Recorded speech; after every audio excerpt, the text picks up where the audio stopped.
Welcome back. We have our special guest in the studio. We talked about it earlier that we will be talking about handball.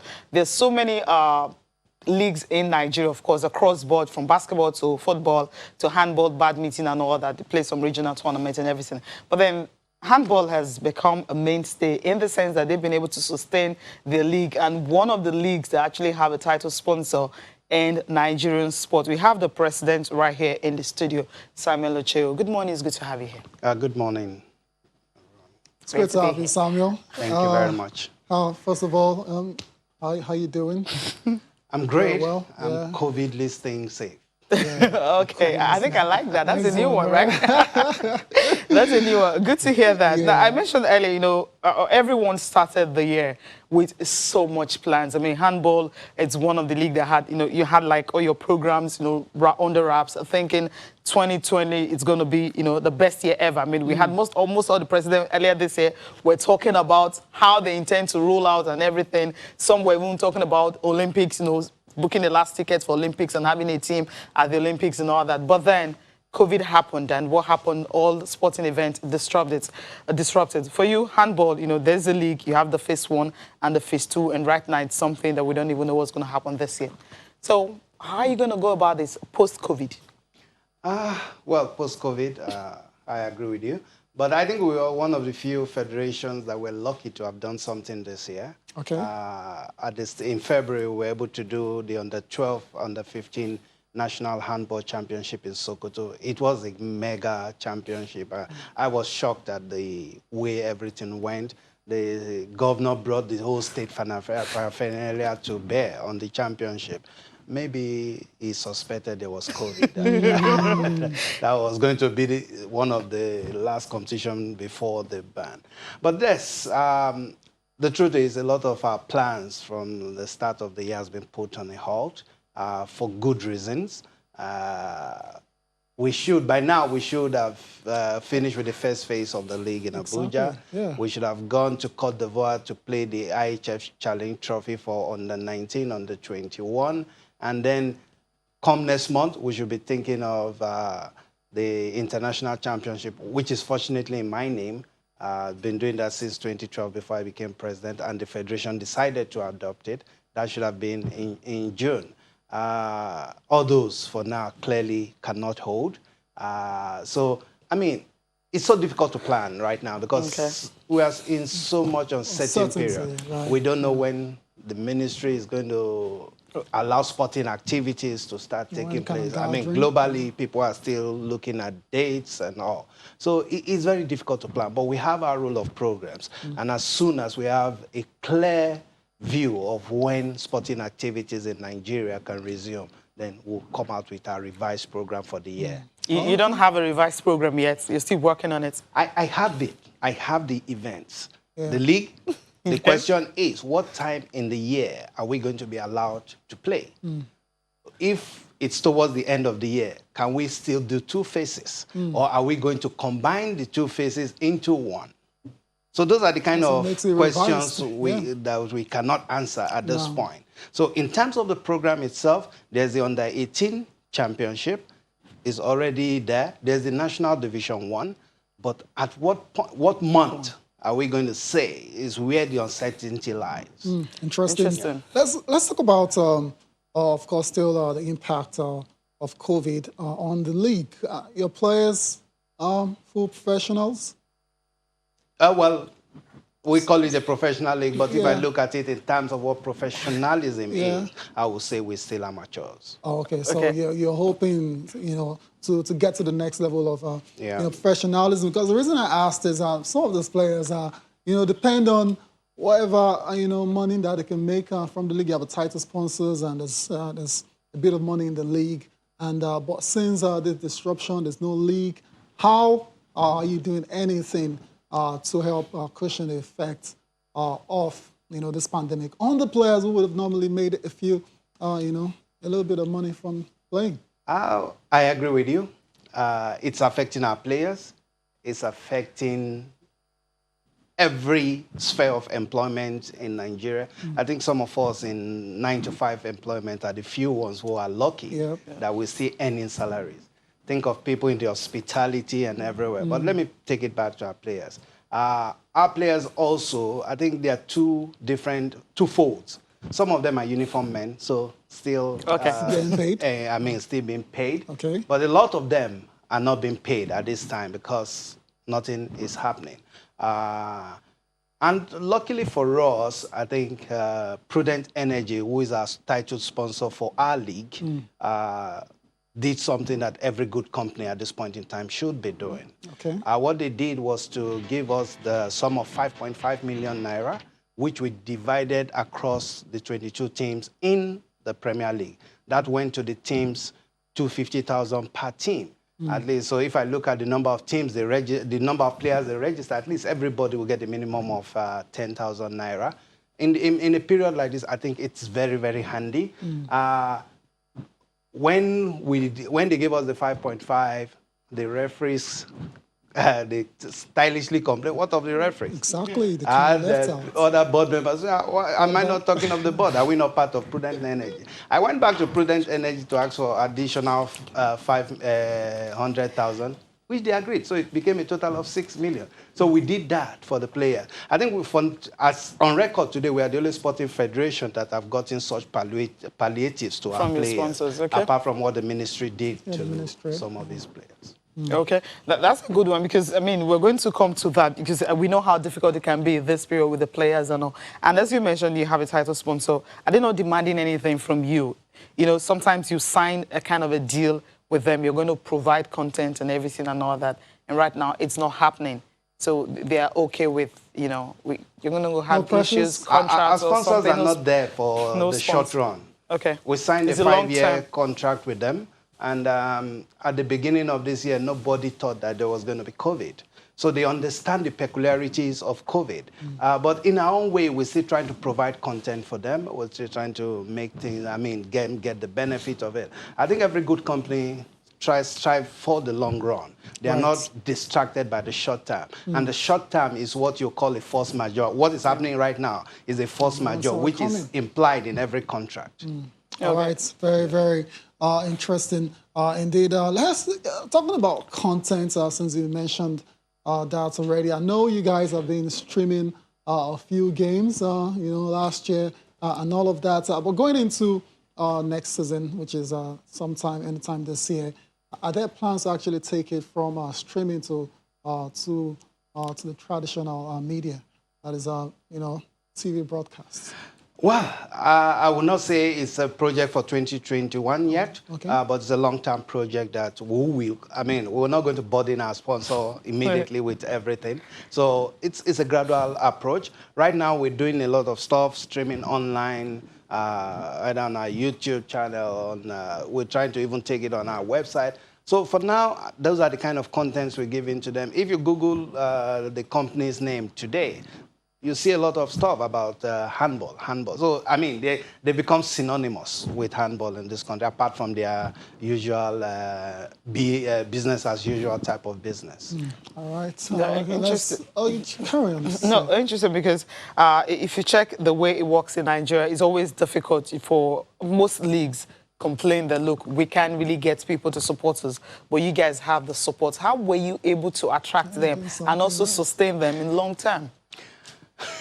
A difficult question. Maybe I was lucky. But, we did the right thing. I believe what we did was go to the sponsor. We packaged our proposal to the sponsor. We spoke to the sponsor about what we can offer, our vision. And I think the sponsor wanted to be associated with a growable sport. Interestingly, they are not a company that usually does things like this.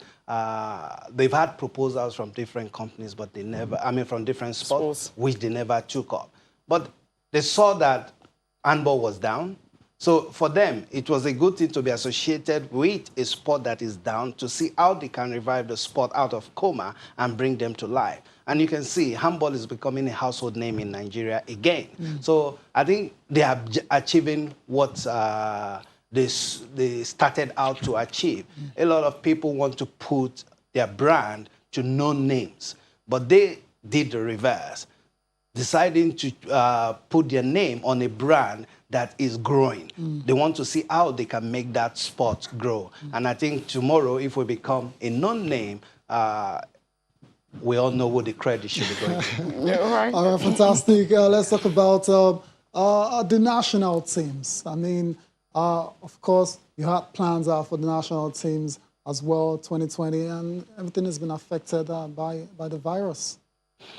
Wow, it's a tough one. The national team, we had so many competitions lined up for this year, but as it is, IHF and the Confederation of African Handball are also revising their calendar. So every calendar has been put on a halt. We're waiting to see what they can do. We cannot even say, because there's no sport internationally, let us keep doing stuff locally, because there's a halt also on local preparation. So the best we can do at this point is to ensure that our athletes in their various homes are doing stuff to keep themselves fit. There's no way we can congregate as a team to do anything at this point. Yeah, exactly. That's what I was going to. If you keep in touch with the athletes and also your federation members, some leagues and board have devised the means of using video conferences, Zoom and WhatsApp and all. Some of them communicate. So how is it working? Interestingly, we've been doing a lot in terms of communication, even if it is the traditional way. We have our own WhatsApp group. What we've been doing in the last 1 month, we've been having, I have been on the program. There have been live question and answer sessions. Our technical director has been there. The athlete rep has been there. Coaches have been there. It's been, yesterday we had one of our coaches also on that session. It's been a live question and answer banter. So we're picking up ideas. There's some things here they say, but there are some things that are noble. We've been picking up ideas. Sometimes next week, we're going to go on Instagram again and been doing some live chat with players and all, just to engage the handball community. Your players, are they really doing their workouts? What are they doing? Are you monitoring what they're doing? Because I know how difficult that can be. Honestly, I will leave that to the technical director to monitor. It will be difficult for me to start monitoring what players are doing. But do you ask him some of these questions, what the players are doing? I mean, you're I do, in charge. and he keeps telling me that players, and even some of the players, when I talk to them at my own leisure, they all say they are doing stuff. I've seen some of them send me videos of what they are doing. So I'll take it for... So you have no reasons whatsoever to doubt that they are keeping, staying in shape. On a rather sad note, you had a bit of a member passed recently. Yeah. Kaduna chairman. Yes. Ahmed, Abubakar Ahmed, he passed on recently. It's a very sad one for the handball community. He was one of our vibrant members. He was the chairman of the Kaduna State Handball Association, and he was also in charge of our marketing and sponsorship committee, commission. Unfortunately, he's been very ill, and he passed on. Honestly, the whole handball community and stakeholders commiserate with the family for the loss. It's a big loss to handball, and our prayer is that that should not happen again, at least in the near future. Oh, I mean, you just mentioned all the things he's been. I mean, he was in charge of. Are there plans to actually immortalize him, or something to always remember him for, maybe having a tournament named after him, or you guys have plans for anything? Well, not in the immediate, but I guess in the future, those are discussions that we should have and see what we can do. At least not just him. Look at previous great ones that have also passed on, and we see what we can do for them. And that's one. But let's go back to grassroots. You mentioned that earlier this year you were lucky that you had it on the 12 and on the 15 championship, and it was like, festivity and all that. Now, schools, I remember when I was in secondary school years, we had a handball court. Basketball court, handball, and volleyball was one court. And so if you want to play, you give chance for the others to play. Now, how do you intend to take it down to school and maybe revive it, at school level? We've already started doing that. We're already talking to all the state associations to look at how they can go back to school. If I take Lagos State, for example, Lagos State has the Okpaifa annual school championship. We see up to 80 to 90 schools attending this. And if you go to Lagos State now, you see that every day you are at the Lagos State Sport Council Row Park, you see loads of children training. They are product of the school games. right?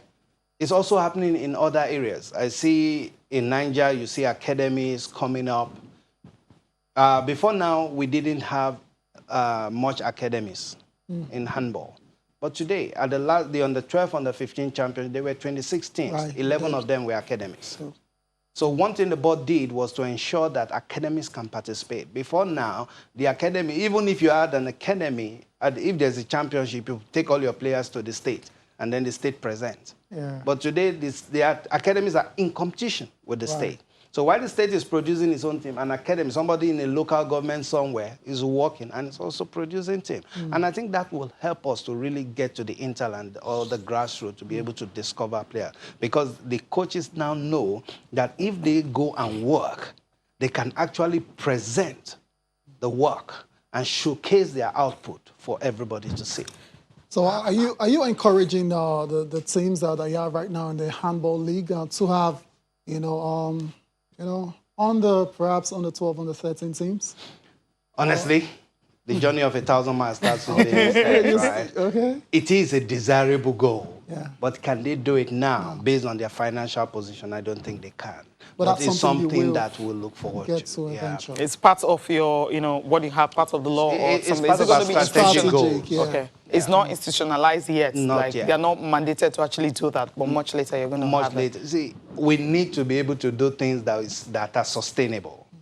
In the short run, it is not sustainable. Okay. In the medium to the long term, yes, it is an idea that is great and that should be encouraged. Okay, you mentioned under 19 and all that. And usually when we have sports that are not football, people talk about, oh, you have aging players and all that. We haven't seen that in handball. How do you manage to have, sustained players in the national team? Because that's obviously your field. We're one of the few sports that does from under 12, 15, 19, 21 to senior. As long as we continue with sustaining those championships, we'll keep producing players that will feed into the senior national team.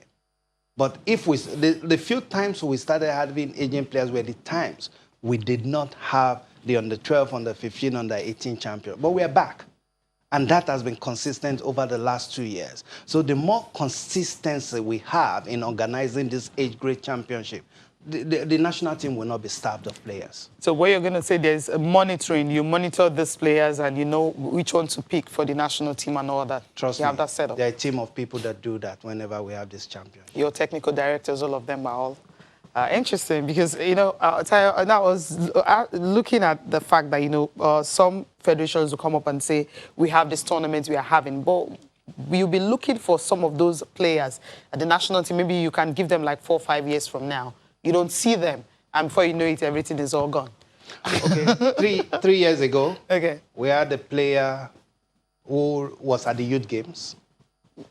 Today, is in the first team of the senior national team. All right, perfect. Thank you so much for coming on the program this morning. Thank you very much.